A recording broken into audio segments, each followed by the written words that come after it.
En développement, Pierre, qu'on suit, c'est sur la Côte-Nord, un grave accident qui est survenu au cours des dernières heures sur la route 138. Un camion semi-remorque qui est entré en collision avec un VTT. Et Olivier, c'est maintenant confirmé, le conducteur du VTT a succombé à ses blessures. Oui, effectivement.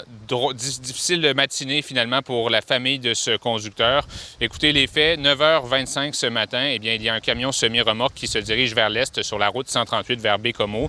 Et le conducteur voit le conducteur du VTT qui veut traverser la route 138, mais ne semble pas s'immobiliser. Alors, le conducteur du semi-remorque, ce qu'il fait, eh bien, c'est qu'il se dirige dans l'autre voie pour tenter d'éviter un accident.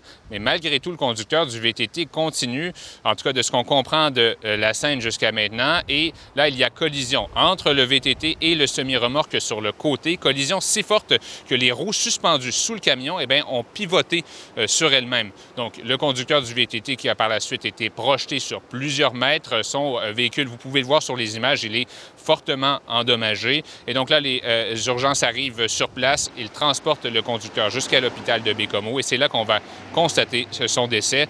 Pour ce qui est du conducteur du camion semi-remorque, eh bien, lui aussi a été transporté à l'hôpital, mais toutefois, on ne connaît pas les raisons pour lesquelles il a été transporté de ce côté. Et donc, pour le moment, aux dernières nouvelles, eh bien, la route 138 est toujours bloquée entre Ragueneau et Château-Outarde. Et donc, il y a une voie de contournement à 70 km/h pour les véhicules qui vont dans cette direction. Donc, un grave rappel, un triste rappel que l'été est sur nos routes et qu'il faut faire preuve de prudence. Absolument, prudence constante. Merci, Olivier.